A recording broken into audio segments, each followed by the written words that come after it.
folks, happy Monday evening. A Monday evening stream about Kiss. Who would have thunk it? And look who I'm hanging out with tonight. Fresh from our weekly chat, John Patterson. So for you folks that follow a podcast, this is Mr. John Patterson in the flesh right here, Kiss fan, who's always in the chat hanging out with us, big supporter of the channel. And welcome from, did they call you the Great White North in your area or no? Oh, they do. Is it? Yeah. So he's Absolutely. from up north. So thanks for coming on. I know we've been trying to coordinate this for a while so we can talk Kiss, and it's finally here. Thank you for having me, Pat. Awesome. So I'm looking forward to that. So I know we've chatted before in some of the Kiss chat things, but so what's, for those that haven't caught any of the episodes where you may have been in the chat, tell us your history with Kiss. When did you discover Kiss? I've been giving that some thought. Probably the best way to put it is when I first heard Rock and Roll All Night. It was in 1974, late 74, I believe. And I was 11 years old. My mother picked me up from grade 6. And I remember it really and truly like it was yesterday. And she drove a Plymouth Valiant car, 1971 green Plymouth Valiant. And it had a one-speaker AM radio. And where we lived, the small Canadian city where we lived, it was kind of down in a valley amongst these high hills. So it basically blotted out most FM reception. So we kind of just went off the AM radio stations that were local. And CKPT, 1420 radio. I guess about 4:30 in the afternoon, they played Rock and Roll All Night for the first time.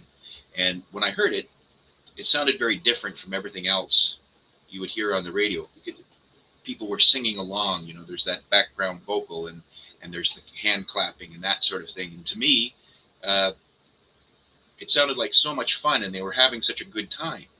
And it sounded so much more freeing than a lot of the other stuff you would hear. And it grabbed my 11-year-old attention. And from then on, I was hooked. And it just went on from there. Yeah, it's funny because I was just telling John, I just recorded an episode with Xander from Kiss Army Things podcast, and we were both saying how we both got into it. And I've mentioned it before, and I'll just rehash it again for those that want to hear it again. My brother's 6 years older than me. I was 3 years old in 75. And people are like, how do you remember that stuff? I don't remember anything now. I can remember things from 30 years ago, 40, 50 years ago. I don't remember what the wife just told me earlier. That's why I'll get yelled at later. But I remember, she's like, yeah, you remember all the Kiss stuff. You remember all this stuff. You don't remember anything I said. I said, no, just yell at me, get over with. But anyway, my brother, who's 6 years older than me, came home with Kiss Alive, and he borrowed it from his friend at school. And I remember coming home, I'm coming in from playing outside and seeing on the dining room table Kiss Alive. And I'm looking at it, I'm like, whoa, what the hell is this? Because never seen anything like that before.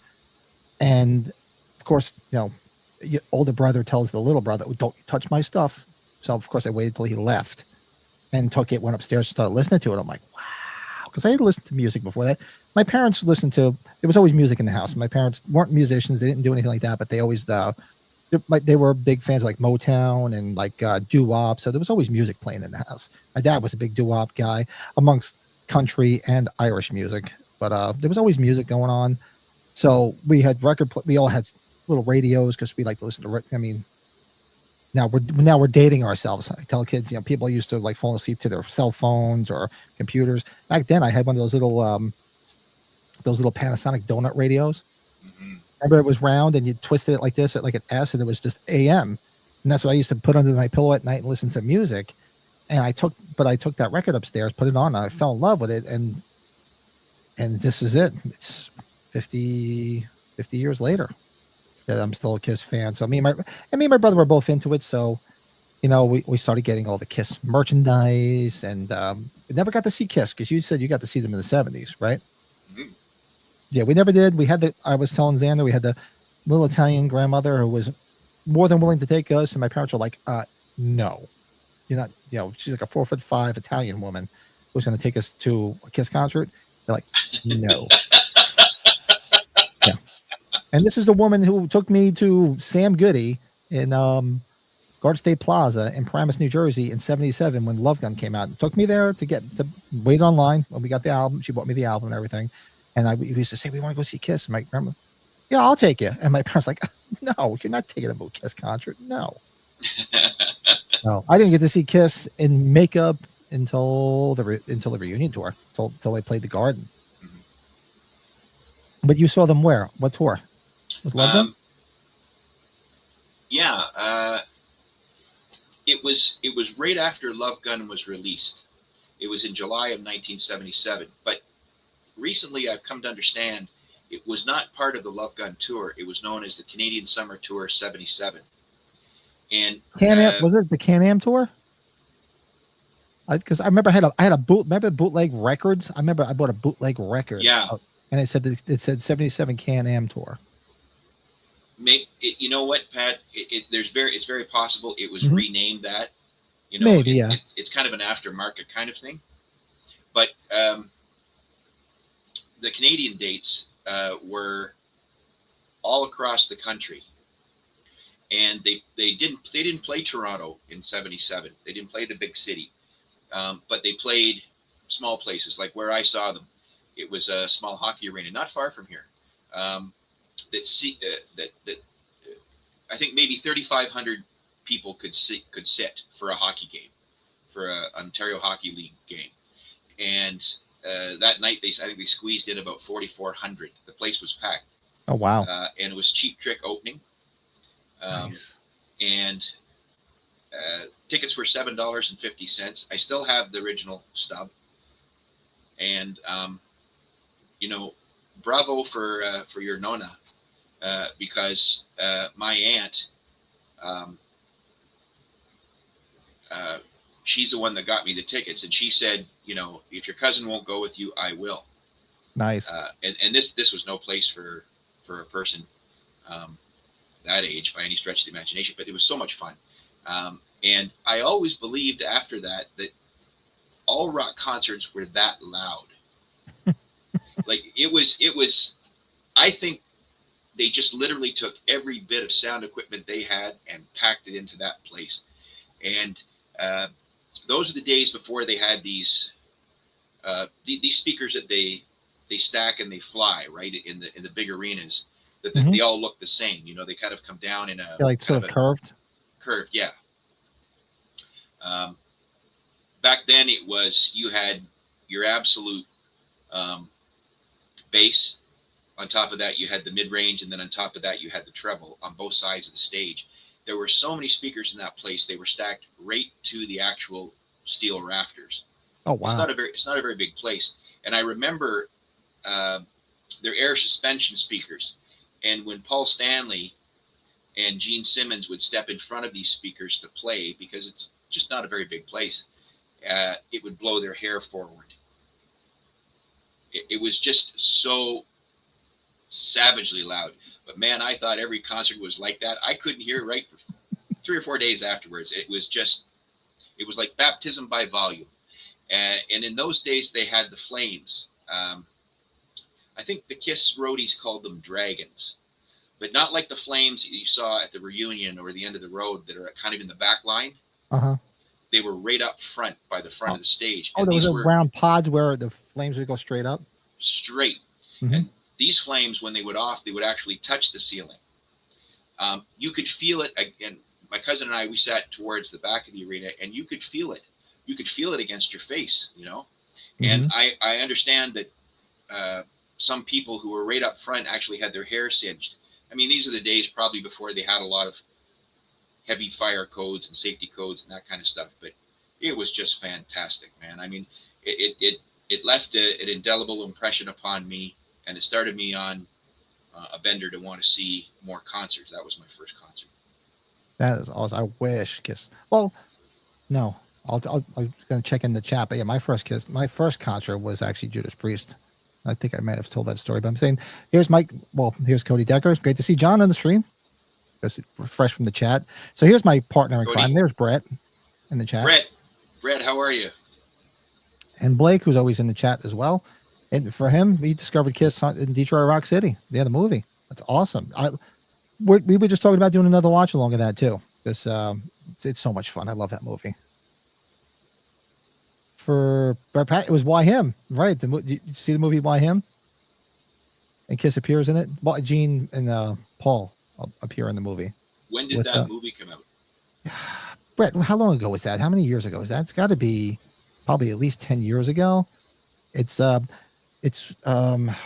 Bryan Cranston, and the wife is the crazy neighbor from Will and Grace, and they're both big Kiss fans.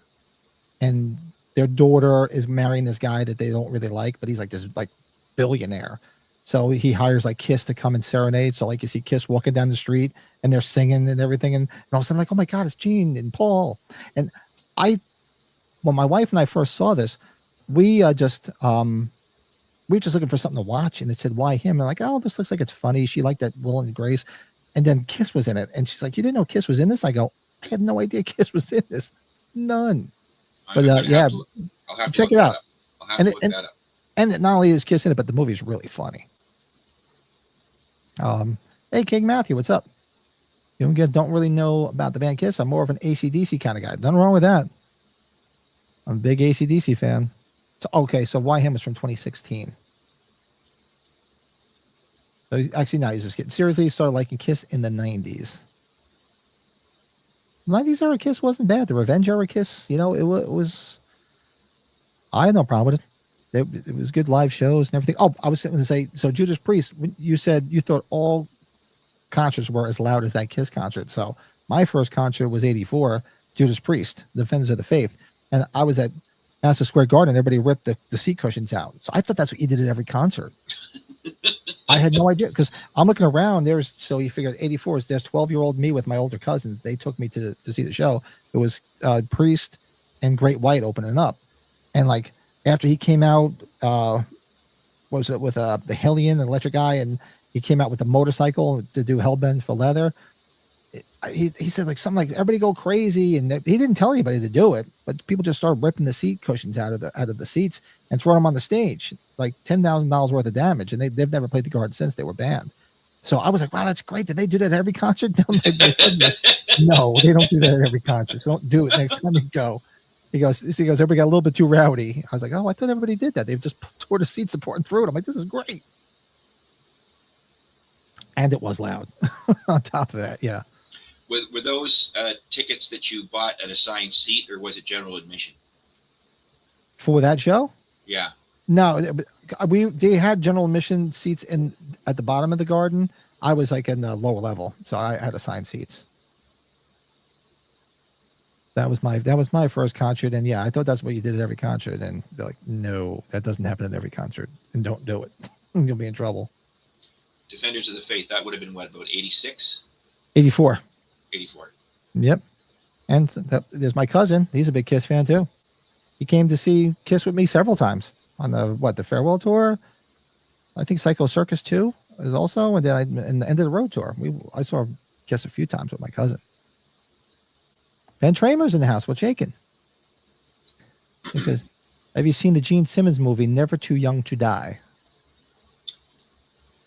The only movie he did I have not seen. I've seen a lot of outtakes, and we read everybody reads the negative reviews. I really don't care about that, but Never Too Young to Die, that's the one where he plays this guy called Velvet Ragnar, I think. And he's kind of like an evil transsexual. Have I got that right? I haven't, honestly. I've only seen it once. That's one of the rare ones that I don't even own. I mean, I have all the other ones. Like it's not easy to find. It's not easy to find at all. Yeah, I do not own it, and I haven't seen it in a dog's age, so I really don't remember. I remember maybe watching it once, and it was like, it was all right.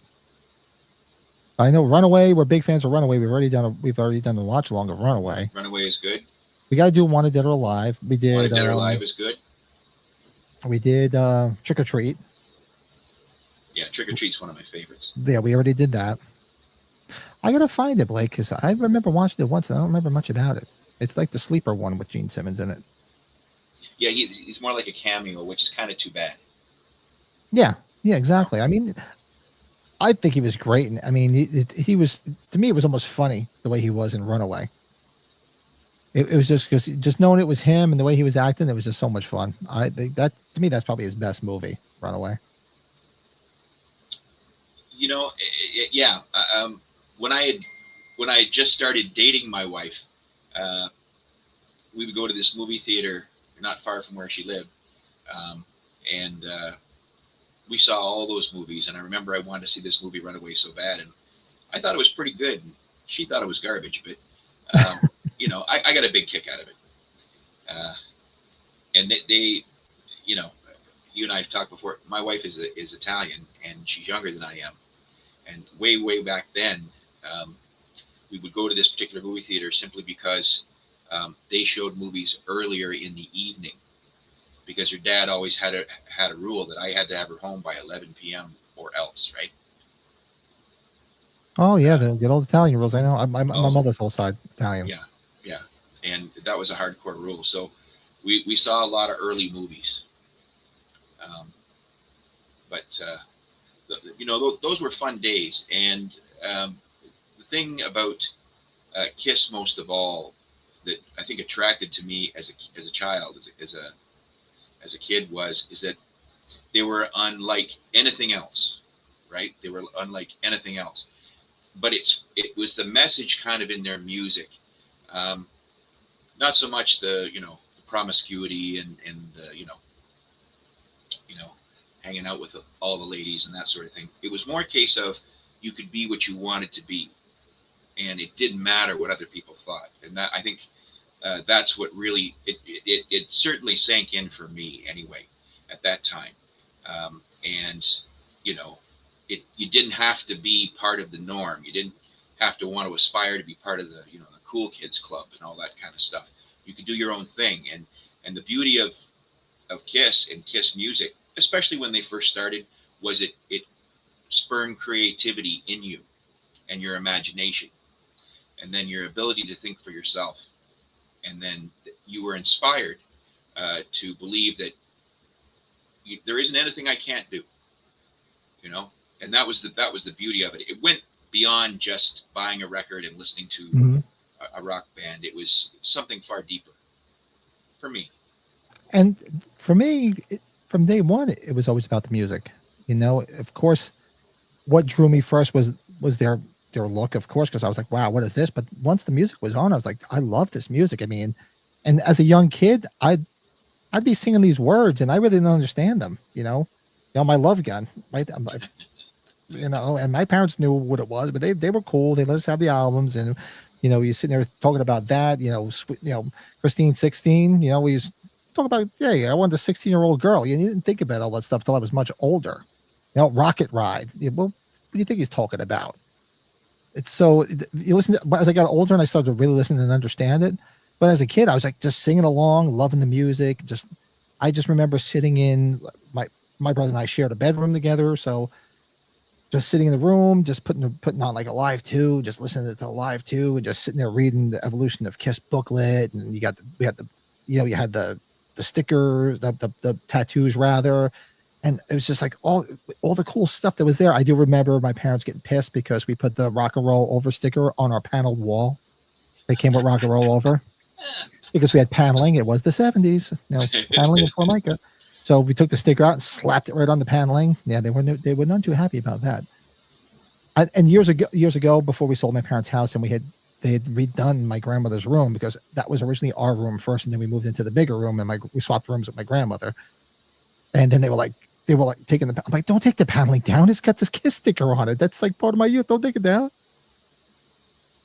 Did you save that panel that the sticker was on? No. Do you remember that? There's my cousin. Do you remember when we had that sticker? I don't know. You might have been too young to remember that sticker. When you remember when me and Tommy had the smaller bedroom, which was Graham's. I'm trying to remember because he's 6. It's weird. My brother's 6 years older than me, and that's my cousin who I'm very close with. Is 6 years younger than me. So I'm trying to remember. He might have been too young.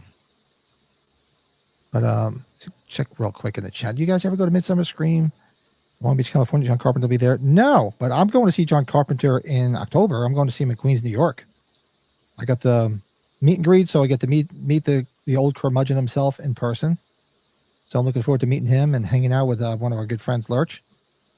Um, what the hell is all that noise? It's all these girls here. My daughter's got, like I said, she's got a house full of girls, and it's noisy. John Stamos is the son of a spy like 007, and yes, Gene Simmons does get. Stamos is. I don't really remember that movie. I got to look for that movie. I really don't remember that. And there's our buddy Bill. Hails and cheers. Cool to see John on here, right? Right from the chat to your computer screens, folks. Missed the show last night. No worries. Oh, but you know what? For those that do watch our podcast, they know whenever Bill enters the chat. Fuck the other Everscathed. Fuck you for sending me this shit. Doesn't matter what the stream is. It could be a kiss stream. It could be a horror stream. That's his intro. Look at someone. What's going to be looked up. You do remember that then? Okay, I wasn't sure because we remember that. No, and as I got older and started collecting stuff, I'm like, man, we really shouldn't. We used all that stuff when we were kids. I remember we put the tattoos on. You know, we used the sticker that came with everything. We played with the friggin' Love Gun from the album. So when I started collecting years later, I had to buy complete versions because that's what it was meant for when you were a kid, to use all that stuff. You know, it wasn't to like put away. Although my cousin's in the chat, he remembers my grandmother used to do this all the time. Like you'd get something really nice and she'd like take it and put it away. You wanted to play with it. She's like, "Oh, you're gonna break it." I'm like, "But I want to play with it. Don't put it away." But if I would have listened to her, I'd have so much more stuff in better shape that I probably never would have got rid of. You know, Nona obviously knew where it was at, because you think, Pat, now what some people will pay for that stuff that's in pristine condition.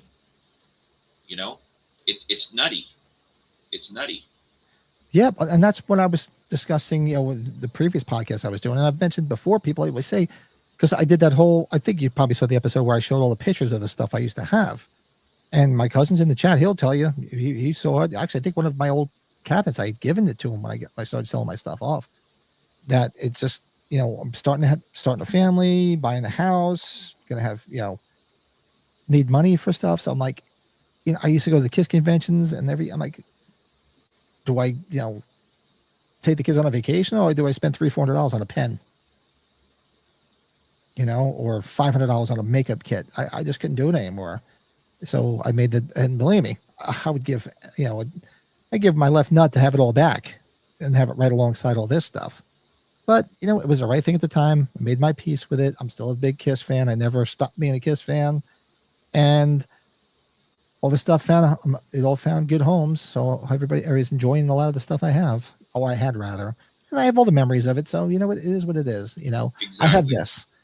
You know, the Halloween stuff is good because, well, at the time it was affordable. Now this is starting to turn into expensive stuff too now, because everybody before 2018 I could get Halloween stuff dirt cheap. Then 2018 blew Halloween right into the stratosphere, and everybody started collecting Halloween stuff. I was like, KISS. I'm like, come on, seriously, all the KISS stuff was expensive. Now you're gonna start jacking up the prices on this stuff too? You're killing me. It's that's true, and you've got the right attitude. That sometimes people can get locked in on having all the nuances and all the different variations and all that sort of thing. Yes, it would have been lovely to have knowledge of doing that at the time. We didn't. We were young, and we probably didn't have the money. And then as time goes on, it gets pointed out to you that, well, you know, there's this, and this. You only have one version, and there's 6 other versions, and so on and so forth. And then you can go either way. You can just say, I don't care, you know, or you can say, oh, I got to have everything. And then you get on, it's a rabbit hole. And that's a term that's used in other videos on YouTube that you hear and you watch. But you've got the right idea, Pat. You really do. And I think that's something that a lot of hardcore KISS fans also have, is that it's the memories, it's the good feelings, the song or the concert you saw, maybe something you heard on the radio at the time. It takes you back to a good place for you, you know, and you can't put a price on those memories when you feel them again. That is the beauty of it all, and it's not some tangible little tchotchke or whatever they call it that's going to really do it for you after a while, because that wears thin. It's the memories that we all have of those times. And for me, I don't chase all of these things now, like like these limited box sets for $1,000. Yeah, it's too much. I don't have any of them because they're just too Yeah. expensive. Yeah. It's cool stuff. And truth be told, I could find a lot of it on YouTube. And if I want to hear different outtakes and some stuff, I mean, it's cool packaging and stuff. It's just a little bit too pricey. And I'm like, do I need all that? And if people like it and they got the money, hey, power to you. Enjoy it. I would never tell anybody how to spend their money. If you got it and you want it, go get it. What the hell? If it makes you happy. I agree. I agree. Tell me, Pat, what's one thing would be your grail item? As far as Kiss? As far as Kiss is concerned, anything or any number of things that you would like to have. If I can get it, if I would love to have the pinball machine again. I mean, I did have it. I would, because now that I'm older, it would be cool to just have it in the house and enjoy it. I mean, I had all the other stuff. It would have been nice to, I never got I had the record player, but I never had it actually in an original box, but I had like a brand new one, but it wasn't in the box. But that was the thing I would love to get back. It'd be that pinball machine, because it'd be great to have again. Did you have the original Bally machine? I had the original Bally. Yeah. For some reason, not many of those came to Canada, because when they were released in the day, to play a pinball machine like that, you had to go to an arcade. And an arcade was kind of like a storefront place, at least where I grew up, where you would in and they would have, the pinball machines and the air hockey. And it was before the days of the digital stuff. Mm-hmm. I never saw a Kiss pinball machine upon their initial release. I don't know, maybe they were kind of an American thing that trickled here later. But I do know that they built a new version of it, maybe around reunion time. Well, they have that one, and they have, there's two different versions that are out, I believe. I watch a lot of videos of, Sean Clark, if you follow Sean Clark. He's a big Kiss fan. The guy that does like all the holograms, like all the movie sets from all the horror movies. He's got two of them. And I think there are two different, like one around that era, and one came out a couple of years ago, I think. So there's two of them. But of course, in true Kiss fashion, there's different versions. So it's like they released them at two different times, but they had different versions. Right. And typically, no, we can't just give you one. We got to have different versions. Well, I mean, and nowadays it's a collectability. That's probably why things are made in such limited quantities, because they know they're going straight to the aftermarket, where they're going to get, jacked up 3 times the original price. But real fans don't get a shot at, if there's only 5,000 copies and it seems that half of them are gone before you get a chance to buy yours. I don't know why they just don't make 50,000 copies, at a cheaper price, and then we all can have one. And or just let everybody buy one. That happens with the Halloween collecting too. There's a few things where people were buying everything up, throwing them right. H45, when we were in the Halloween convention, everybody was there clamoring to get the Tom Atkins from Halloween 3 figure, and there were people taking pictures of it at the convention and putting it on eBay for like $500. They were still there, and they're throwing it right up there. So that's the part of the business. Hey, go look. I know everybody wants to make a buck, but as a collector, that drives me crazy. It's like, I get it. It's part of it, and I just try to ignore it. I don't buy into it, because I'm not going to sit there and spend double and triple. Because I tell everybody, wait, two things are going to happen. They're going to release more, or the price will come down, because people try selling it. Everybody's going to get theirs, and then the price comes down. So I'm a patient person. I tell everybody, just be patient. Don't go running out because people put it up there right away. Oh, $500, I got to have it. No, wait, the price is going to come down. That's crazy. And it did. And then they actually released another version, which really pissed people off, because even with Kiss, if they have special editions, like say you go to a Kiss concert and they say there's a special edition collectible at the concert, and then next week you can just buy it. That's what happened at age 45. They were like, well, you're telling us these are convention exclusives, and then you're releasing it after the fact. So a lot of people probably paid a lot of money to get there to get that, when they could have just stayed home and waited a week and got it. So that pisses me off. People are like, well, you should be happy because more people can get the collectible. I go, that's not the issue. I'm happy that people can get it, but don't say it's an exclusive where people have to spend all this money to go there because they think that's the only place they're going to get it. Then you just have it for sale the following week when they could have just waited a week instead of spending all that money to go there. That annoys me. Yeah, there's a marketing case or a business case. There's a name for that, where you create, this anticipation that people just have to have it because they feel it's going to be gone. Yep. Right. And so they pay a high price, they use the credit card or whatever. And like you say, this recent Gene Simmons band tour, you got the tickets for a reasonable price, right? Yep. Yeah. I mean, it people, I think now are, especially because a lot of these heritage bands, as some call them, are going out there, and it's big ticket money for Ticketmaster and Live Nation and the promoters that put the shows up.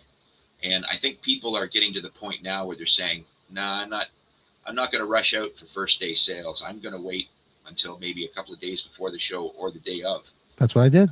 Yeah. And that, I mean, that works for you and I, obviously, because it's more affordable, right? But the truth of the matter is that it's hard for the promoter to kind of base their budget, their touring budget, or the band to base their touring budget on day of sales. So simply because, if you've got a half sold house and then all of a sudden on the day of the sale, 25% more of the house sells at a cheaper price, it doesn't fit into, the big money that the promoters get, because they get it, or the acts get. For instance, Lady Gaga, she candidly said she was paid, I think, $10 or $11 million for doing 8 shows in a Las Vegas residency, and she got that dollar before she played a single note. And I'm quite sure that a lot of these acts out there, it's the same way. Maybe they're not paid everything up front for the entire year-long tour or wherever it is, but they may be paid, so much per month, guaranteed. And then the promoter and then Live Nation, Ticketmaster, whomever puts it on, they've got to make that money back. And I think that's where the aftermarket sellers, I think they kind of, that's where they make their money, because the aftermarket sellers buy the tickets at face value and then they just jack them up afterwards. So the tickets are being sold, and that's all the promoter cares about. Yeah, he just wants what he's going to get. Well, yeah. What he's basically guaranteed, because he's like, okay, these are how many tickets. This is what I should be collecting. And as long as he's getting it, yeah, he's like, if these people are jacking up the price, as long as he gets paid, he's like, you sell for whatever you want. I'm getting my money. But Gory, what's up? I just see check in. Liana, who you've seen in the chat. It's nice to see you, John. Well, playing the long game. Same thing with toy collecting. Yeah, it's my biggest thing is now, because of some of the bigger bands, they figured, well, these people are taking our tickets that are, say, $75, and they're taking them and tripling the price. So now why shouldn't we do that? So that's what they're doing, because a lot of the bands are in cahoots with like StubHub and all these other places, because they're like, look, we'll get to the tickets, but we want our cut, because you guys are basically just, that's like, somebody just saying, okay, I'm going to buy your car right now, and then for $1,000, I'm going to sell it for $5,000 tomorrow. It's like, well, if I can get that, why not? Why shouldn't I get it? And Sure. which I get from their point of view, which I totally get it, you know. But to me, that's what's basically killed concerts for me, because now they're just too damn expensive, because if they're going to just charge after the secondary market prices out of the gate, and then if you can't get them, then you're paying basically third party in essence prices. It's like, well, now the price tickets. I mean, I see some of these tickets and these meet and greets, people spending like $3, $4, $5,000. I'm like, what do you do? What do you take out a loan? Do you get a home equity loan to go? I mean, some of these people like $8, $9, $10,000 for tickets, and I'm like, I mean, hey, if you can do it, hey, God bless you. But that's why, as I'm older now, like I've said before, I like these shed shows. I like going now. All the bands I like are older, so they're all legacy acts. So they play theaters, small amphitheaters, shed shows. I love that. You go get lawn seats for between 25 to $50. Gene Simmons. So I'm at the Belmont Theater in Montclair. My brother and I went. I paid. I think with all their fees and everything, was $100 for the two of us. So that's basically $50 a piece. Mm-hmm. And that was all inclusive with all the fees and bullshit that they tack on. Americans. So, all right. So that's about 130 Canadian. Yeah, and and we enjoyed it. Like I said, you saw my review. Certain things I would have changed, but we still had a great time. It was nice to see Gene Simmons, with my brother, because we grew up loving Kiss. So it was still a fun night. Everything sounded good. I just would have preferred a few different songs, put it that way. Well, I agree with you 100%, and that was a very accurate review. Now, you mentioned that on the Gene Simmons band show that you saw, there was no Gene Simmons merchandise. No. Nope. Because what was your first thought when you realized you couldn't buy a T-shirt or a concert guide? What was your first thought?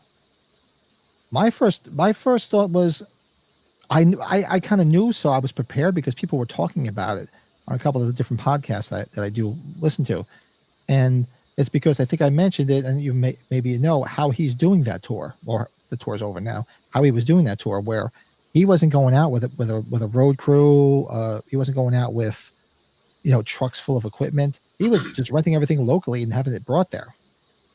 So I guess his philosophy was, well, if we're just going to have everything brought there, and we don't have to pay for travel expenses, trucks, all this other stuff, I'll just keep all the merchandise on the website. And that's where people were going, to the website. They had nothing there, because he figured they were basically saying, just go to the website and you can get shirts. Because I saw people there. I think I mentioned on the review, I saw like a bunch of younger kids with Gene Simmons shirts. They knew and ordered it before the show, so they wore it there. Because my brother's like, I want a shirt. There's nobody here selling anything. I'm like, no, I heard he's not selling anything. He's not bringing anything out there with him. Everything's right there online. He can buy it. That's the way he looked at it. And everybody's like, really? Gene Simmons wasn't selling something? I go, he was selling it. He just didn't have it there because he was doing it. Me as playing in a band, I'm like, that's a very smart way to do it, because you're not worried about traveling, all this insurance on your stuff, hotel rooms for people to be with you, worrying about all your equipment, carrying all your merchandise, paying somebody to sell your merchandise, giving a portion of your merchandise to the venue, because they're not going to let you sell it for nothing. Just keep it on the website, and he gets it all. People will buy it. I wonder. It could be maybe a generational thing. Like I'm a big fan of going to the show, and I would like a souvenir to take home. I always love the tour guides, and I would buy a tour guide and a shirt at almost every single Kiss concert I was ever to, and that's something I could take home from the show. Mm-hmm. Right? For me, it dulls the experience to have to go online and order it from a generic, central location. It takes away kind of the personality of, I agree. The band is playing in your town or close to your town, and this is your experience. You've waited for this for a long time. That's just my point of view. But perhaps maybe there's a younger generation that doesn't place as much emphasis on that or as importance on that. That the concert is just more of kind of a night out versus an event or an experience that you're going to remember long after and you're going to anticipate long before. And it's impulse buy because you're in the moment. You're loving, this is Exactly. great. Because I can guarantee, I mean, I've talked to my brother since, but I don't think I've asked him, hey, did you ever go get that Gene Simmons shirt? I'm sorry, he probably didn't because probably like, I forgot about it now. But when he was in the moment, he was like, yeah, I want a shirt. Yeah. Yeah. What was your best experience? What was your greatest experience, most memorable experience from um, anything Kiss? For me, God, when they dropped the curtain at the Garden in '96, because I never in my lifetime thought I would ever see the original band together again. So when they announced that and they were coming to the Garden, it just that was it for me. I was just like, I was just like in awe. I'm like, I can't believe I'm finally seeing this band I've loved since I was 3 years old in all their glory. And it's those guys. They're doing the show. They're in the makeup.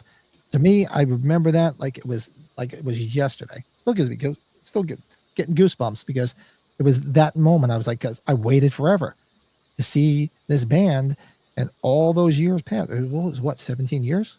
It was 17 years. Yep.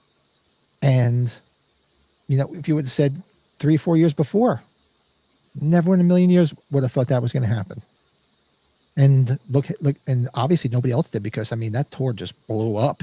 I mean, it was huge, bigger than they ever thought it was ever going to be. Yeah.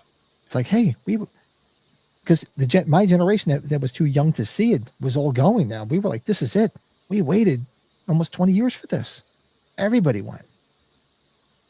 So that, for me, that's probably my biggest moment. I mean, I have plenty of moments like in time.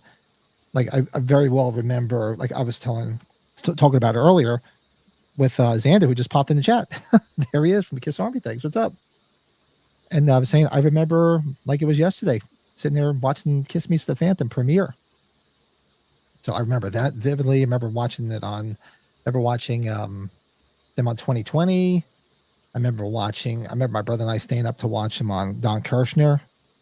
Nice. So I remember all those vivid things, like Yeah. when I was a kid. And another vivid memory, and my cousin's still in the chat. My mother and his mom used to have a beauty parlor in Hoboken, New Jersey. Hoboken, birthplace of Frank Sinatra. Been And there. I remember they used to have like these like feasts, because it was all Italians there. Like it was a feast of whatever they were having a feast for that week, put it that way. It was just an excuse to blocked off the road, carry big crosses and statues, and eat a bunch of Zeppelis. So I remember my father walking me through it, and there was a record store there. And I remember vividly walking in there and seeing like the Dynasty things hanging because new Kiss album was out, and no social media. I didn't even know. I'm like, oh my God, Kiss album, Dad? He's like, not yet. Either you get it for your birthday or you get it for Christmas. I'm like, oh my God, this new Kiss album out. And then I remember him taking me to of course, I wanted the thing. So of course I was being a little pain in the ass, come on, Dad, I want the album. So I remember him taking me down to like a little candy store and buying me a bunch of packs of Kiss cards. I'm like, okay. Paid off being a pain in the ass. At least I got some Kiss cards. Yeah. Long live the Kiss Army. Nice. And what? No, never did. I'd like to get out there. I've never been to. We were just talking about the thing that's going on in Vegas, the big Kiss Army celebration in the fall. I'd love to go, but I got so much stuff going on in the fall, and I'm like, after I planned all this other stuff, they announced that. I'm like, I can't do all this stuff. Why have to throw me out of the house? Just too much to do all at once. Had showed the Cody Kiss at 5 and 6. Nice. Ever scared? I went to see Iron Maiden every time they've been to town for the last couple of decades, but I purposely didn't go to the last couple of shows because of the astronomical. Yeah, the prices. I'm telling you, that's why I don't go to big concerts anymore, because it's too pricey. I saw the reunion show 3 times in the same year, and it was all within 100 miles of where I was living at the time, but it was affordable to go. You could kind of commute in and commute out, and the tickets, I mean, that was the late '90s, but you know, the tickets weren't anywhere near what they are now. So you could go to multiple shows, and a lot of people did. You know, a lot of people did, and then, you know, 10 years later, it's, you know, it changes. Um, but I remember, for myself, the most memorable time uh, was when I had a chance to take my family, my two girls and boy, and his fiance, and my wife, and we went to see Kiss at the arena in Toronto, and that was back in 2019. It was like actually on my birthday, but for me to experience something that I held very dear all of my life, with my family, and they truly enjoyed themselves to no end. That was the pinnacle for me. Um, that was the end of the road tour, Mm-hmm. when they came through Toronto, back in 2019, and it was wonderful. It was wonderful. Um, Yeah, I'll get out there one of these days. The Kiss World, I have to get out there. I got to get a Vegas trip going. Maybe next year. Maybe after the first of the year. Pat, how much would you pay to see the AI avatars? It's funny. Xander, Kiss Harmony things. We were talking about that too. Um, Now, if it's like an immersive experience, like where it's like, say, for instance, it's like at the Sphere in Vegas, where you're surrounded by everything. It's all your senses. Like we were saying, it's supposed to be like 5D, like where you can actually feel like, say, the heat on your shoulder, on your neck. It's supposed to be immersive like that. I would pay upwards of $100 just to see what it's all about. You know, it'd be cool to see. It'd be great because they have the flexibility of doing something like recreating different eras where they would have the different costumes, the different stage setups. So that's the plus, because then they could draw you back several times. So like if you enjoyed it, I'm like, all right, I'll pay $100 for them to take me back to the Dress to Kill days, or take me back to 77 Love Gun tour. So I'm waiting to see. I'm not a hater. I'm like, you know what? Give it a shot. I'm one of those people that's like, hey, if you go once, if you don't like it, hey, at least you gave it a shot. Everybody's just so down on, oh, this is ridiculous, and Kiss, this is what's the big deal? What do you think was going to happen? They're going to stop playing. You knew somehow, some way, something would go on. I said I was kind of rooting for an officially sanctioned tribute band. So I thought that would have been a lot of fun, because I mean, I'm sure you've seen tons of tribute bands, Kiss tribute bands. I've seen a bunch of them too. For an affordable price, it takes me right back to seeing that. They do a nice show. If they sound good, it's great. And the whole thing that Regine said about possibly doing a reality show where they, sort of like American Idol, where people audition and they pick the perfect Kiss replacement band. I'm like, that would have been great. I'd go see that. I mean, I wouldn't spend a couple $100s to see them because it's not the original band, but I'd pay a decent price, because if it's endorsed by them, they're going to have the big stage show. They're going to have the right sound. Everything's going to be right there.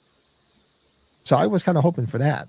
But the avatars, hey, I'm willing to give it a shot as a Kiss fan. I'm not poo-pooing it. If I go and I don't like it, say, hey, I gave it a shot. Yeah.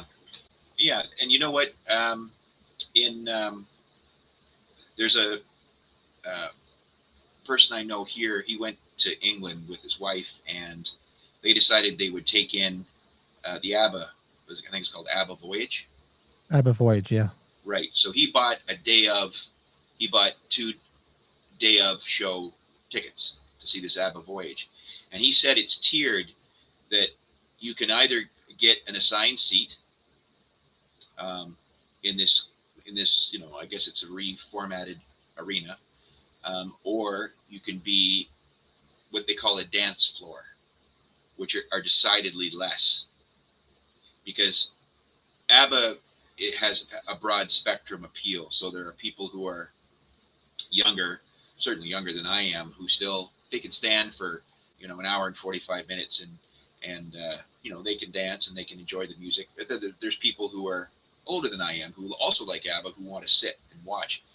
But the assigned seat was, maybe somebody in the chat can do the exchange rate, but this was going back a year ago, and he paid, I think, 160 pounds for each seat. So whatever that is in your U.S. funds. I don't know what the And that, conversion rate is here, but I'd have to do it because I'm horrible with that. But, I mean, I've heard it's amazing. I mean, Yeah, I've never yeah. really looked online to see if there's any video of it. I would assume there is, but I never thought to even check that. But I mean, they do great business. I mean, they built the arena for that, and they must have enough revenue that it's still worthwhile. So And that's the thing about the avatars, is that I believe everybody originally anticipated that would be like a traveling roadshow. So no, it would come to your town, right? It would come to your small hockey arena or your large auditorium, like the Fox Theater over in Detroit. But apparently the technology cannot be toured. It has to be built. permanently housed, Mm-hmm. as do all of the laser angles and the special effects. It has to be in a standalone place, and so I think that's why KISS is now concentrating on Vegas. I think this Vegas Storms sort of thing is, maybe they're going to release information. That could be the one big surprise. They're going to Could be. release information of when this AI avatar stuff, as I understand it, it's supposed to be in Vegas, right? Is going to appear there, and I think they're going to try and get repeat business for people to come back and see it. So I would go if they did that. Like I said, the KISS Storms Vegas thing. When I saw it, I'm like, this. I actually would have went because I could have killed two birds with one stone. Go see go celebrate the KISS stuff. Make it to Vegas because I've never made it to Vegas, but so much other stuff I planned before that. I'm like, it's just not in the cards this year. So it's kind of, and truth be told, I would have took that. I probably wouldn't have bumped John Carpenter, but I'm going to Denver with a bunch of friends. I'm like, I could have lived without that. I mean, that's going to be a fun trip. If I don't have to get bailed out because getting drunk with all those people for a weekend. But I definitely would have did the Vegas thing because I've never been to Vegas. My wife and I just talked about it. Like, yeah, we've never been out to Vegas. We should figure out a way to make a trip. And I said, well, with the KISS thing, I said that would have been the perfect opportunity. She's like, of course, KISS. there'll be more KISS stuff in Vegas. It's an inevitability. Well, the KISS world is out there, so I know if plenty of people, Xander in the chat just said it before, he'd been out there. I saw their video on it, and they have the big museum and everything that's there. They still have KISS mini golf out there too. I think KISS mini golf is still in Vegas. So one of these days I'll get out there. I don't know. It's one of those things my wife and I keep talking about going. We've just never gotten there because we're not gamblers. So for us to go, it's going to be about like seeing shows and sightseeing. This gambling doesn't do anything for me. So it'd just be about going to see shows, maybe going to the Sphere just to see it, depending on whatever's playing.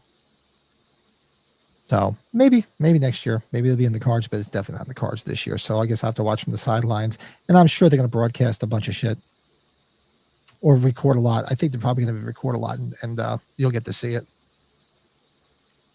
So Cody said $216 was the conversion rate. So there you go, 216 American dollars, day of sale. Yeah, one person. Yeah, and they're doing well. I mean, ABBA, they're geniuses. I mean, you grew up in the 70s. I grew up in the 70s, and we knew ABBA, but I never thought in 2026, 2025 rather. I'm rushing this year. We're halfway through it. That ABBA would be, even with Mamma Mia and all that stuff. Who would have thought ABBA would have been so big after the fact? They're very smart marketing people. If at the time, I remember when all that, like Waterloo onward to when they were finished in '83, the music is what was multi-generational even back then. Yeah. Right. For KISS, I think it's more the image and the character. Do you know what I mean? And I think really that last 10 years of like the same set lists and the same songs over and over and over again, I think really that was trying to drive home that these are basically the songs that KISS was going to be probably putting forward into this AI avatar stuff. Because it's going to be for the casual fans. It's going to be for, people younger than us that have only heard about a Kiss, and as time goes on into the future, oh yeah, oh, my dad used to go see Kiss all the time, or my grandpa used to go see Kiss all the time. This looks pretty good. Why don't we go to this? And I think it's going to be a chance for people to kind of relive our memories, our good times, into the future, and it's going to sell. It's going to sell seats, and it might People are even gonna sell go. merchandise and maybe records or It'll be because that's because whatever. if they put it in Vegas, it'll be exactly what I'm saying it is. It'll be a destination thing for me because I get to go see Vegas and get to see that. And people would be doing the same thing, like, oh, we're going to be in Vegas. Oh, there's that Kiss thing. Let's go see that. So I think it's Yeah. going to do fine. I I mean, agree. I agree 100%. people are going to poo-poo 100%. it, but you know what? If it becomes what they were saying it's supposed to become, I think it's going to be a lot of fun. I mean, just as long as, like I said, price range, as long as it's not ridiculous, the overpriced. I mean, I understand the technology, put all that stuff on is going to be very expensive.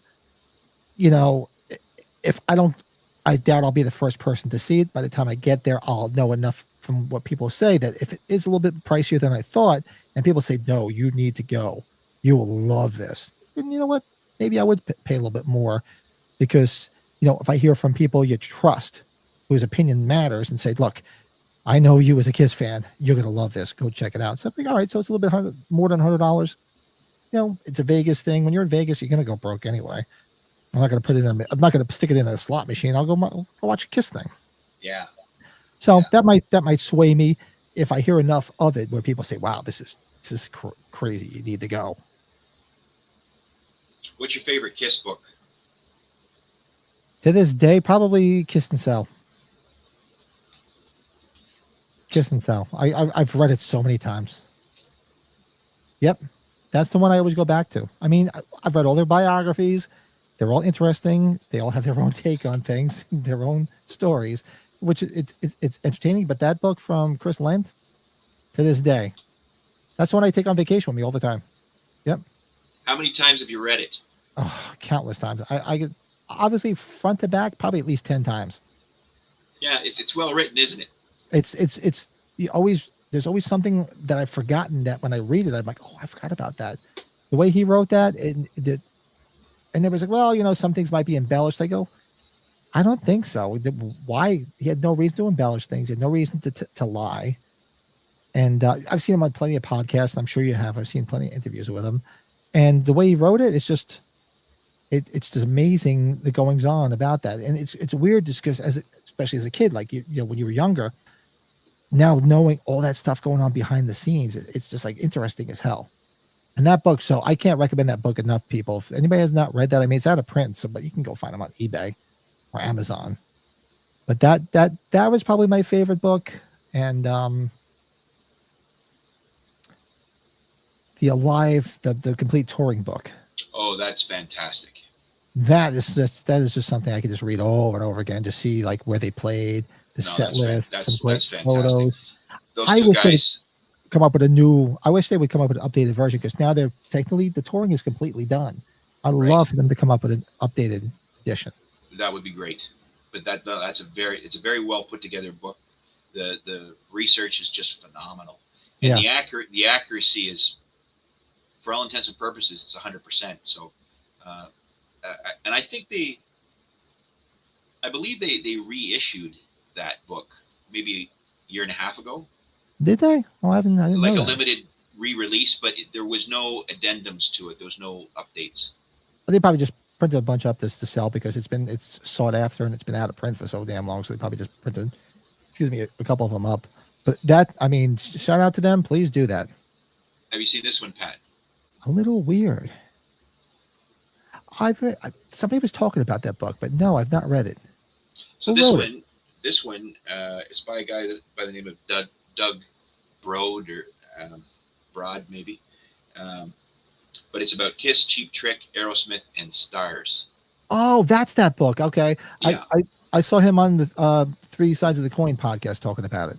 Yeah, so I love Stars. I love that band. I mean, this might not be a bad guy to get on your show. he's written other books about other bands, but this is probably my second favorite, right after Kiss and Sell.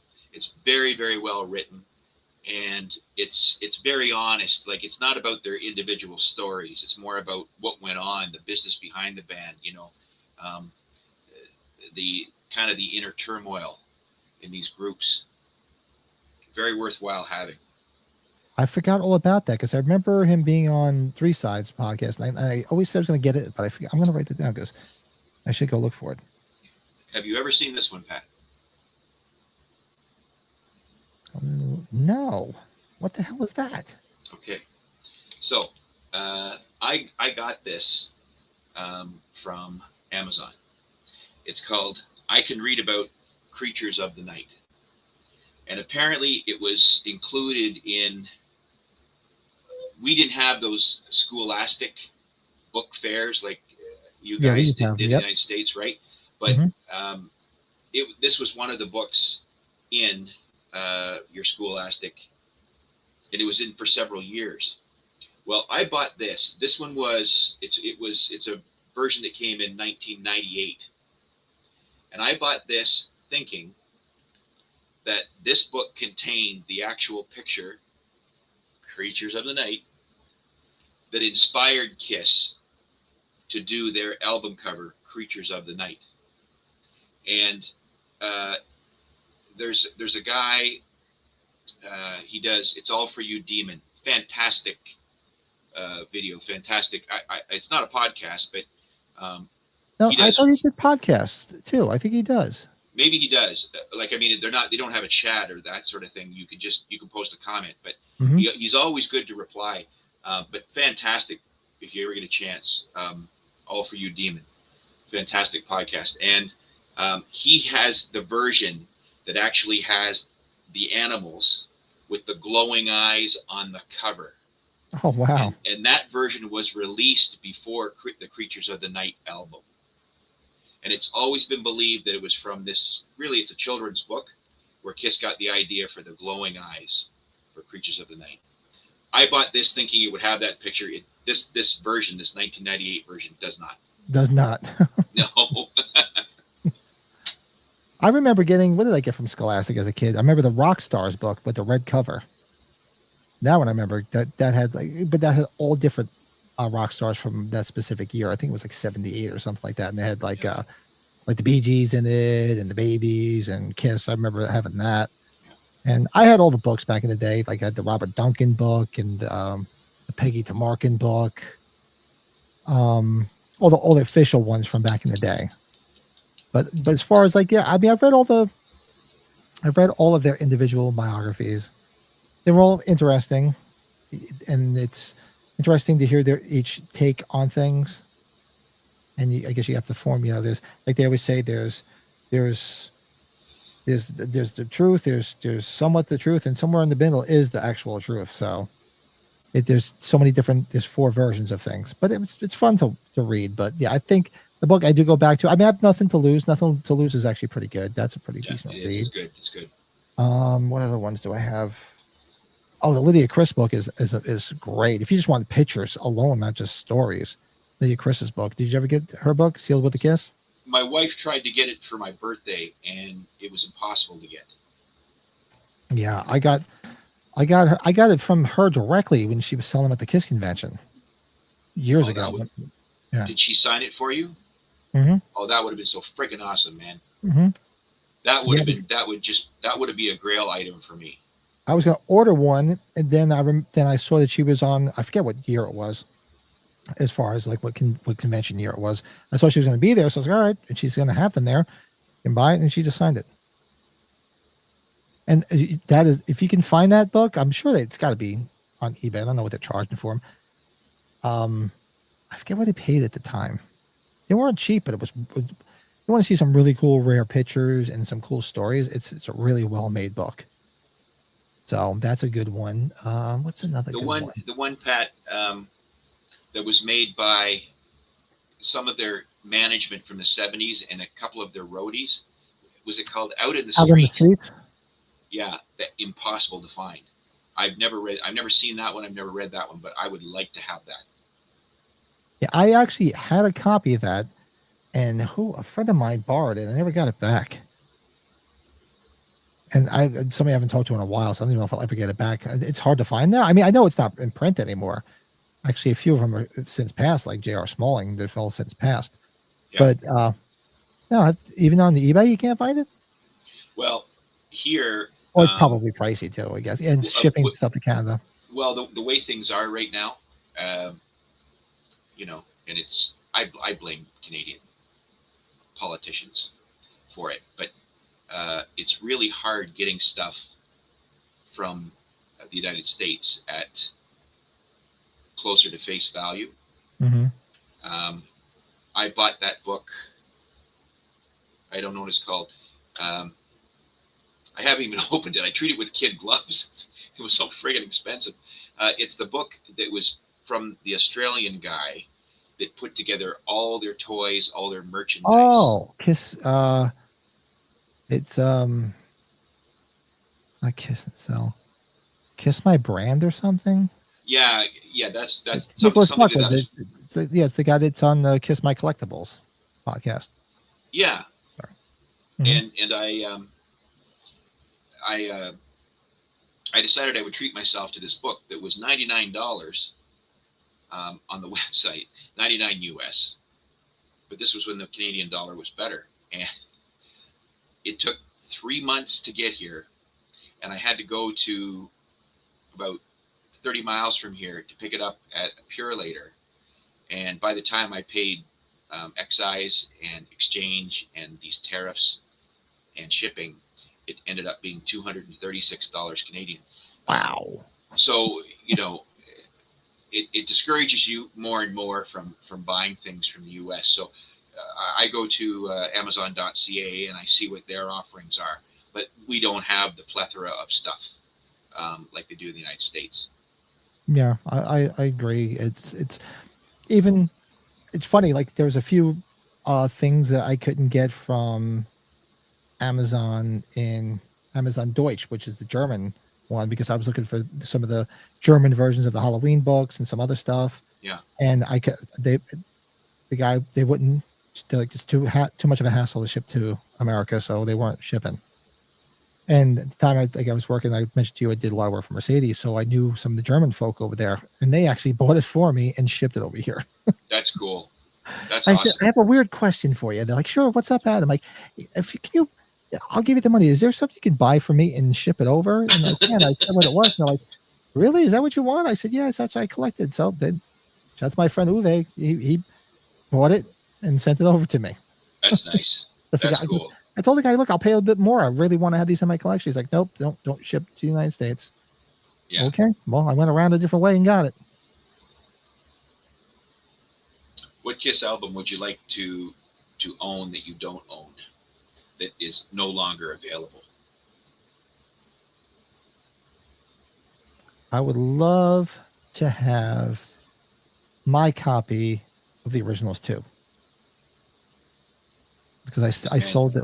I sold it like a jackass. I had a beautiful one I got from a guy in Japan years ago, and it was complete with the masks, all the inserts, and oh my goodness. At the time, you know what happened was when I started selling the Kiss stuff and started making a lot of money, I started to get, I had dollar signs. I'm like, oh, I can get a lot for this. And out of all the stuff, besides the pinball machine, I think that was probably the one I should have held on to, because I kept my Kiss vinyl. I said I gave it to my son. He has it all. Nice. And that's probably one I should have held on to, because it was beautiful. It was a beautiful copy, and it had had the masks.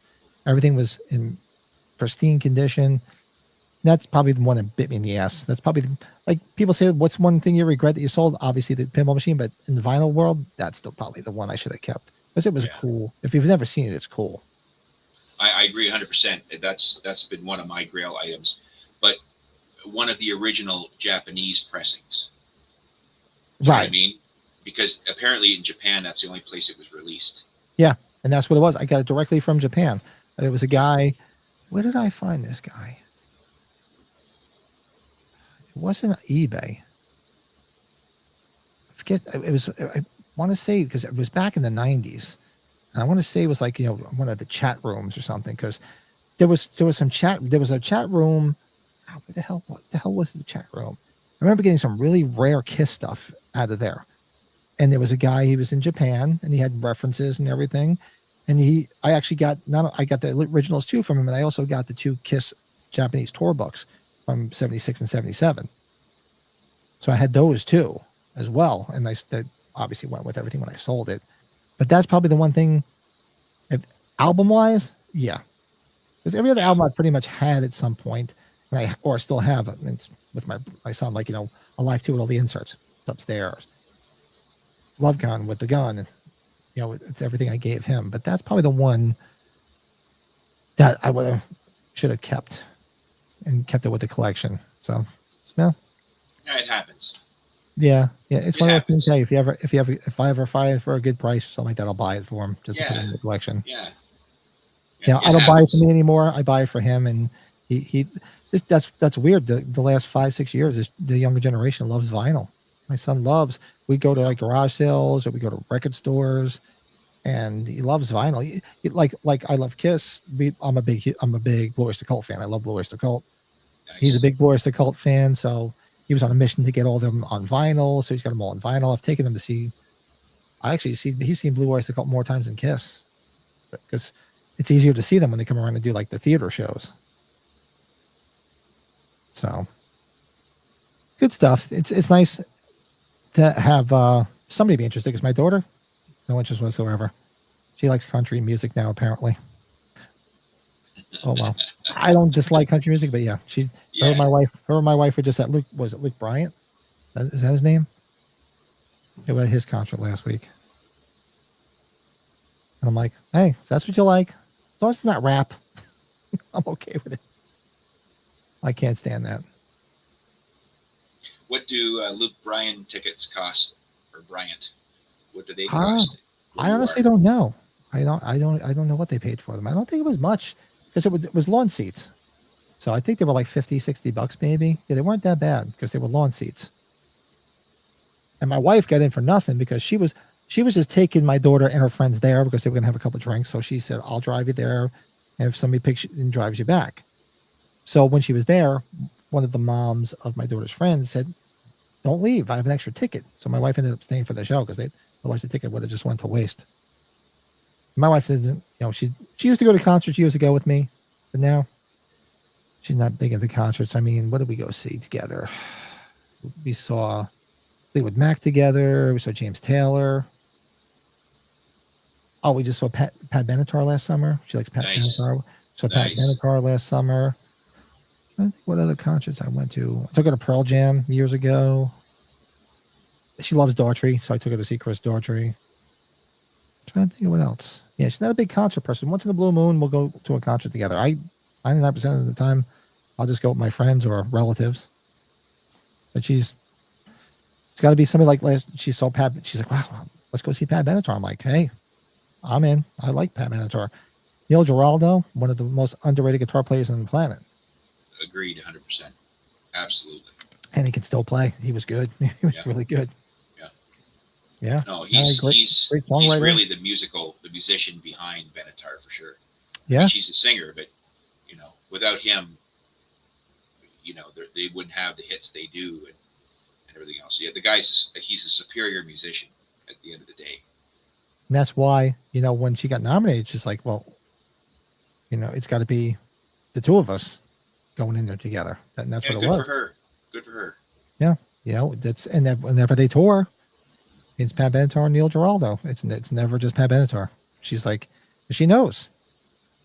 Hey, they've had this partnership all these years, and it was a great show. And she could still sing too. Did you ever hear her daughter sing too? Her daughter's a fantastic singer. Because both their daughters, or just one daughter, they sing with them now. I know the one. For some time. Yeah, I remember seeing a video of maybe the daughters were there. I don't really remember, but I remember seeing one of them. And I was like, wow, well, she definitely got the pipes from her mom. Holy shit, she can sing. Yeah. Yeah. I mean, Pat Benatar is classically trained too, right? So her voice, kind of like Steve Perry's, is coming from a different place. Mm-hmm. I mean, they're real singers. What would you say would be your best concert experience? Ever? Aside from aside from Any, that, aside from that Kiss concert, of course. I would have to say, let me think about that. I'm trying to think. Oh, I had something in my head and I'm trying to think. If I take Kiss out of the equation, the 96 reunion, the first show, best concert I've seen. Could be anybody. I'm trying to think of ones that really blew me away. Truth be told, one of the best shows I just mentioned with my wife was Fleetwood Mac because I had no idea how good a guitar player Lindsey Buckingham was till I saw him play live.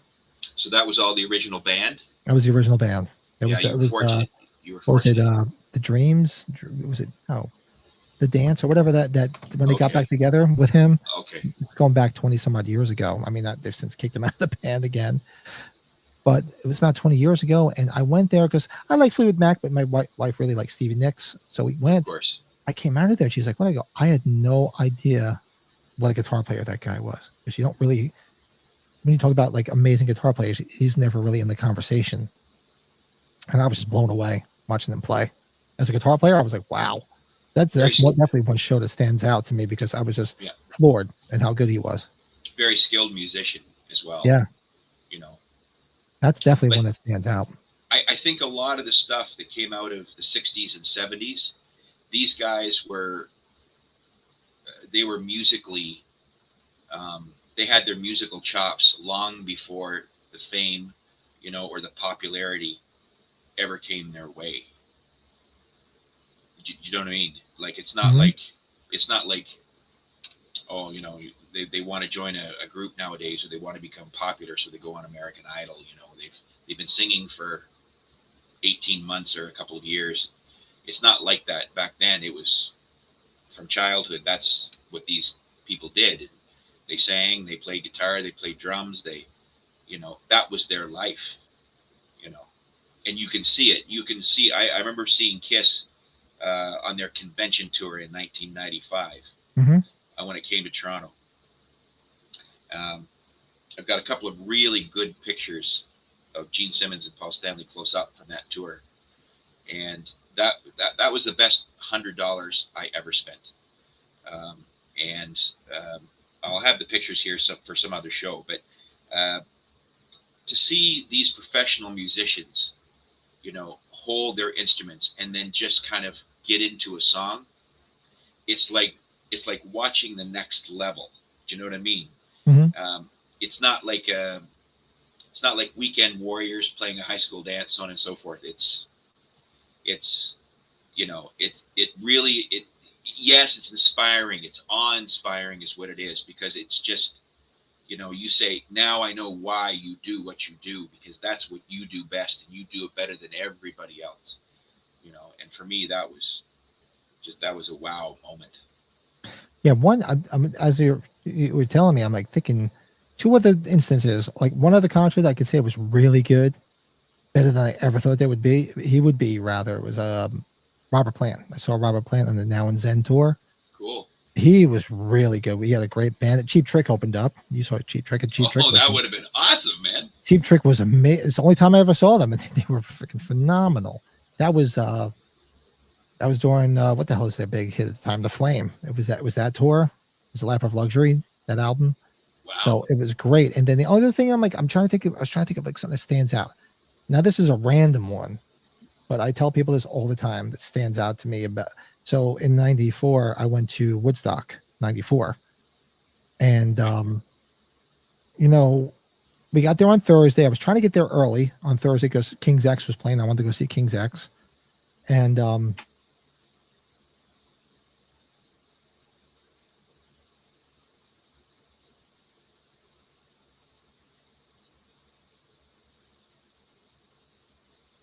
Pat, I can't hear you. yeah, my hand hit a button. I think I hit the mute button by accident. So random 94. I go to see Woodstock 94. And tried to get there early. So I don't know how much you missed because I was on mute. And I wanted to see King's X, which I missed because we didn't get there early enough. And of course, we partied a lot. So you're in the frame of mind of what was going on at Woodstock '94. But one thing I remember is the next day, Crosby, Stills and Nash came on, and me and my friends climbed up on top of like this, like it was like a food truck. It was like it wasn't open at the time, so we were sitting there like, and all you saw over this, it was like the sun. It was the sun going down, and right over it, and they were playing wooden ships, and it was just that experience of like looking at all over these thousands of people. Of course, I didn't have a camera with me. Thousands of people with the sunset right there, and them playing wooden ships. And every time I hear that song, I think of that moment. Never forget that moment. And then 2 hours later, it started to rain and it turned to shit. And then it became the Mudstock. Then it became Mudstock. Yep. And there was all of us hanging out, watching Nine Inch Nails, throwing mud at each other. The next day, throwing mud at Green Day. It's all there. You can just all look it all up. But that's one image I always remember of that. Because I always like Crosby, Stills and Nash. I love classic rock and stuff like that. But that's one thing. Every time I hear wooden ships, boom, takes you right back. I'm like, wow, I could see that whole thing. That's one thing I'll never forget about a show. Nice. Is that nice? Is that what triggers memory for you? Is music? Is music the first thing? Sound is the first thing that triggers memories for you? Especially, because like I said, Kiss was such a big part of my life. I can hear stuff, and I can hear the opening riff to All American Man takes, and then boom, I'm right back in that little room, my bedroom, listening to side 4 on a record on a turntable, and I'm just loving every minute of it and reading that book again. Hearing Love Gun. Remember waiting online with my grandmother to get that album, and then going out to Friendly's for ice cream after that. Nice. Yeah, so I double dipped. I got an album and I got ice cream. If I know you're younger guy than I am, but if you could tell the band, if you could tell Kiss what they should have done different in hindsight at some time in their history when they were not popular and they were not selling records and they were not selling seats to concerts, what time would that be in history, and what would you say to them? What would you tell them to change their fortune? It would have to be around 81, 82, The Elder. Nice. Yeah. Nice. I don't dislike The Elder. It's an okay album for what it is, but it was just definitely, I mean, you were already on the decline. So obviously we know the story about Bob Ezrin sort of like, oh, we should do a concept album. He was high because of all the blow he was doing. He was high off the success of The Wall. So, but that was not Kiss's forte. I mean, Pink Floyd was able to pull that off. Not Kiss, a concept album like that. And I do like The Elder. There's some good stuff on it. I can put that on any old time and listen to it. I never disliked it, but that was just, to me, that was the biggest blunder of their career was that, because they couldn't get arrested after that. What should they have done differently then? I think they should have dug their heels in and do what they did with Creatures of the Night. I mean, because Dynasty was good. Yeah, I mean, it's got that of the time slight disco flavor because it's not really a disco album. And then Unmasked was basically their pop album. It was all pop. It wasn't disco. It was just really pop. And that really didn't gain a lot of traction. Where did it sell? It sold in Australia. That was pretty much it. What did they do? One show here? I think. Yeah, one show. What was that? In New York City, right? Yeah, the Palladium. So they did one show, and then they went to Australia, and they didn't care. And other places too. I think they went to Germany, Europe. I didn't mind it, but they just needed to wake up. And they've since said that, like, somebody needed to tell us, hey, this is where you got to go back, and that's what they did. But by that time it was too late, because you listen to Creatures of the Night. That's amazing. It's one of my favorite Kiss albums. It's great. It didn't go anywhere back then. Nobody cared at that point. True. People had moved on. So if they had done that, probably, I think in 81, I think you might have had Ace stay around a little bit longer, because that was really the final nail in the coffin for him, was The Elder. He's like, what the hell are we doing this shit for? Yeah. And they've even admitted when he said that, they were like, yeah, he was right.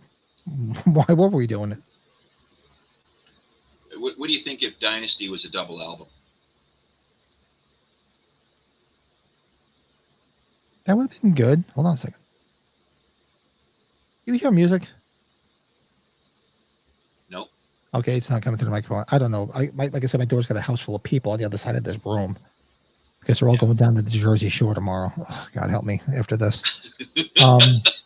Yeah. I'll probably we'll wrap. We're hitting an hour 25 minutes. We'll wrap up in a couple of minutes, and we'll definitely have this on because this is awesome. You and I could sit and talk for hours. We can always do this definitely again. Yeah, do buddy. Part 2, 3, and 4. But absolutely, Dynasty was a double album. No, yeah. What if Dynasty was a double album? I would have been fine with that. Like I told you the story when I remember vividly seeing that Dynasty thing hanging and realizing it was a new Kiss album, and I loved it because you remember probably when you were younger, now that I'm older, I can separate genres of music because I've been listening to music for so long. I can say, okay, this is pop, this is metal, this is hard rock, this may be grunge. But back then, everything I listened to that I liked, I just liked. Because some people are like, oh, that's their disco record. I didn't care. Truth be told, I remember listening to the Village People. I remember listening to the Village People. I remember listening to the Bee Gees. I just listened to everything that was on AM radio that I liked, and it was all top 40.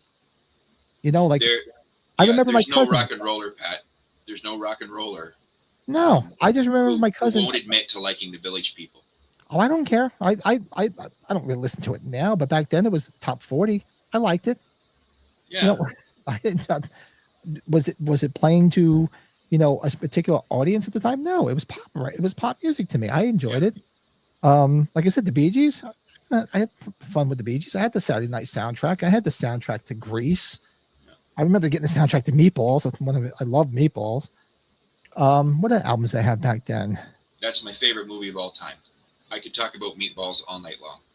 Yeah, I make no bones about it. I mean, if you look through my CD collection here, you'll find everything from ABBA, which you've talked about, to Jaco Pastorius, to Weather Report, to Slayer, to obviously Kiss, to Crosby, Stills and Nash, to Gordon Lightfoot.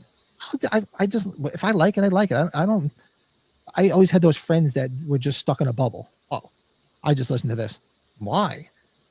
If it's interesting, you like it, just listen to it. That's true. Especially playing the guitar all these years.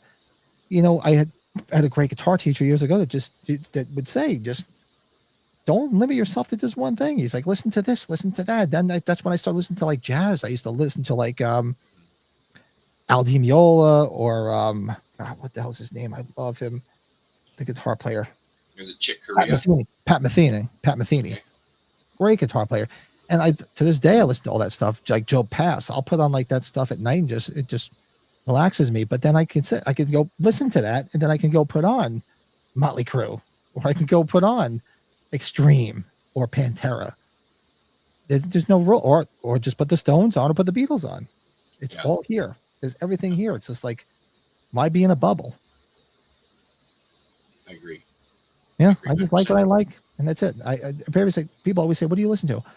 I just listen to rock music in general. I just whatever. Kiss is my favorite band. Next to, Blois the Cult and probably the New York Dolls on top of it, which is all three of them completely different.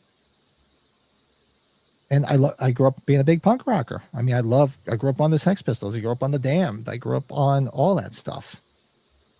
And just like what I like, and I tell people, I had those friends, and I'm sure you had them too. People always talk about like being persecuted as a Kiss fan. I never had that. Did you ever have that? Oh yeah.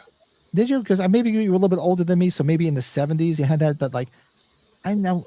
I mean, I've had people say that they didn't like Kiss, but I don't remember. Nobody ever like, I'm going to kick your ass because you like Kiss, or beat me up or whatever. But I never really dealt with that, thankfully. Yeah, no, for me it came close to that. My high school, I went into high school in grade 9 as a massive Kiss fan. I left high school 4 years later, still as a massive Kiss fan, but I was never part of the Cool Kids Club. My high school at the time, they were crazy for stuff like Supertramp and you know, Styx and Kansas, and Bruce Springsteen was becoming popular when I was leaving high school and that kind of stuff. But Kiss, no, you weren't happening. You weren't Yeah, happening if you I never liked had Kiss. people really. I never, fortunately, didn't have that. I had people Yeah. just that didn't like it, but it was like persecuted for it. They'd be like, "Oh, Right. Kiss, I don't like those guys." Fortunately, I never had that because most of the people in the area I grew up in were Kiss fans. You know, and Kiss fans, Zeppelin fans, Stones. You know, the bands of the time. But unfortunately, never had that problem. So I'm sure it happened because you just validated it. You had to deal with it, but Right. fortunately, I didn't have to deal with any of that stuff. Right. No. But Right. I'm actually getting texted from my wife. She's like, "Are you gonna get off soon?" So All right, brother. because Thank we you had so an hour and much. a half, and I don't want to rush off, but she's texting me like, "Are you gonna come upstairs?" I'm like, I don't want to come upstairs because I know what's on the other side of that door. It's a house full of people. Well, you But know what this they is say: great. happy wife, happy life, right? Yeah. So let me go up there because I did, like I said, I did spend some time earlier with Xander, Kiss Army things. So that'll be coming out probably later in the week. We had a real good conversation, and he had some real cool news about some Kiss collecting stuff. So keep an eye out for that. And then we're definitely gonna do this again.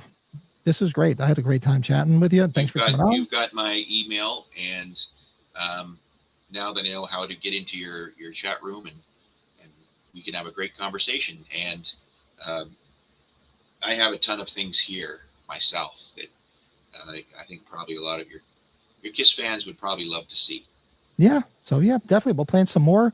We can just hang out and chat and just talk some more stuff. I just like we've said before when you were in the chat, you could talk it all night long, and so could I. So and I could keep going if I wasn't being beckoned. Believe me. Listen, God bless you, Pat, and your family, and I hope you have a really good week. And again, I thank you very kindly for this opportunity. Thanks. I'm glad to meet you in person and chat away with you, buddy. So everybody, like, comment, subscribe if you're into this stuff. Be sure to come back because I'm definitely going to have John on again, and we'll chat a little bit more. Hit us up in the comments below. Let us know your thoughts, maybe some topics in the future, and we'll go from there. So actually hang out for 1 second. I'm going to roll the outro. We'll say goodbye, everybody. I'll see everybody tomorrow night for our watch along of 40 years of the Goonies. You don't want to miss that. So hang out tight, John. Everybody, have a great night.